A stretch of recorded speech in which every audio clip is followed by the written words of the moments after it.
Yang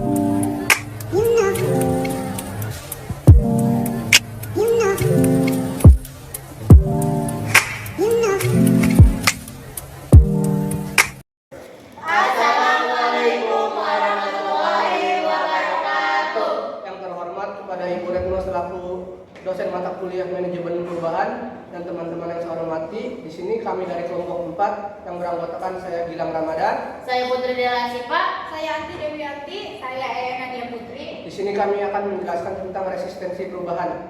Selamat menyaksikan. Untuk pokok pembahasan terdapat 4. Yang pertama yaitu latar belakang pengertian resistensi. Yang kedua ada bahaya tingkatan resistensi. Yang ketiga yaitu resistensi individual dan organisasional. Yang keempat ada mengatasi resistensi.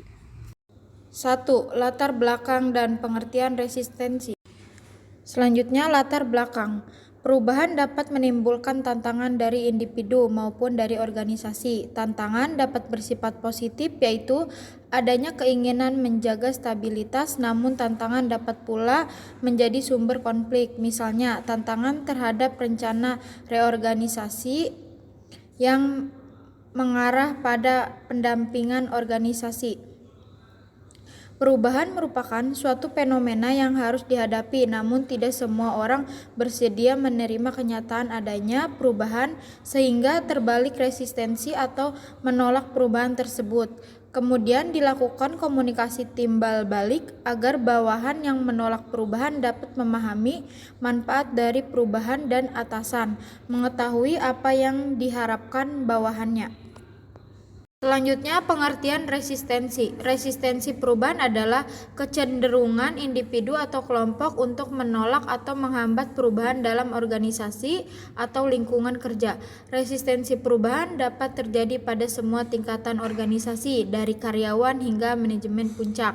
Resistensi perubahan dapat timbul karena berbagai alasan seperti ketakutan akan ketidakpastian, kekhawatiran akan kehilangan status atau keuntungan, kurangnya dukungan atau informasi yang cukup, dan kurangnya keterlibatan atau partisipasi dalam proses perubahan. Selanjutnya ada respon terhadap perubahan. Pertama, respon negatif. A. Stabilitas. B. Tidak bergerak. C. Penolakan. D. Kemarahan. E. Perundingan. F. Pertekanan. G. Pengujian. H. Penerimaan. Selanjutnya respon positif. A. Perasaan optimis secara diam-diam. B. Pernyataan pesimis terhadap perubahan. C. Tumbuhnya kesadaran bahwa perubahan merupakan realitas. D. Keberanian menyatakan optimis terhadap perubahan. E. Kesediaan turut serta dalam proses perubahan. Selanjutnya ada bahaya dan tingkatan resistensi.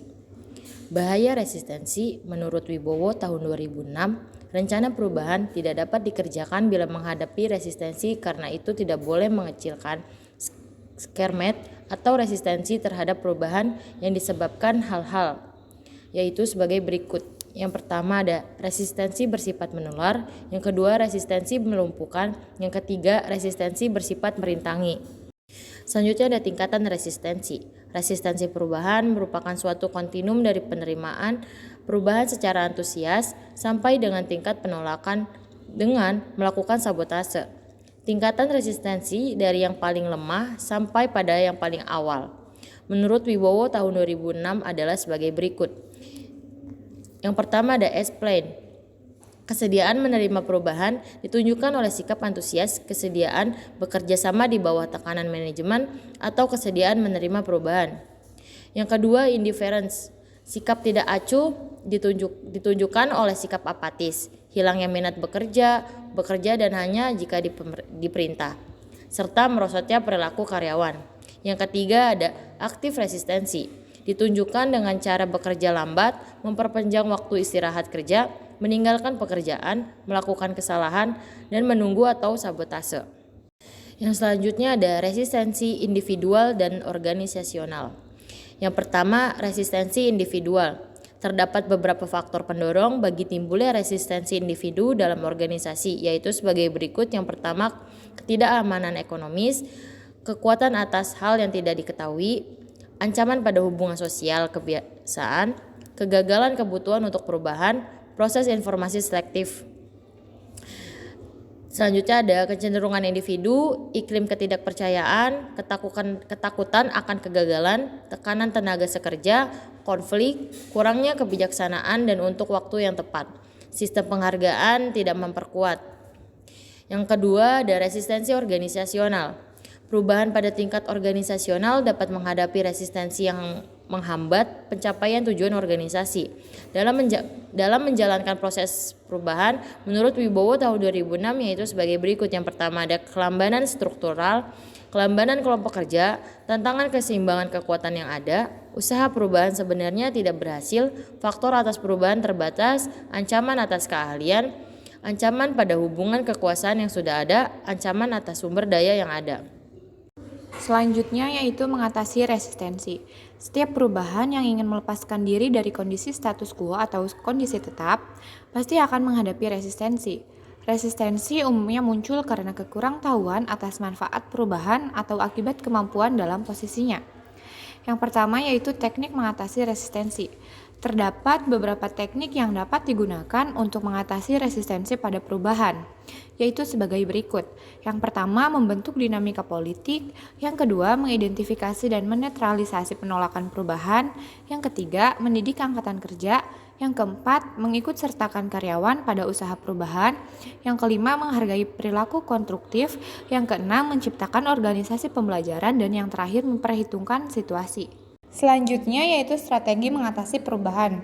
Untuk mengatasi resistensi tersebut, menurut Kotter dan Sklensinger tahun 1979, diperlukan 6 energi yang harus dijalankan, yaitu yang pertama, pendidikan dan komunikasi, yang kedua, pelibatan dan pemberdayaan karyawan, yang ketiga, fasilitas dan dukungan, yang keempat, negosiasi dari kesepakatan, yang kelima, manipulasi dan pemilihan, dan yang terakhir, pemaksaan eksplisit dan implisit. Untuk usaha perubahan harus dimulai dengan sosialisasi tentang manfaat suatu perubahan, baik bagi organisasi maupun anggotanya. Langkah-langkah yang akan diambil adalah sebagai berikut. Yang pertama, pendidikan, pelatihan, dan komunikasi. Yang kedua, partisipasi.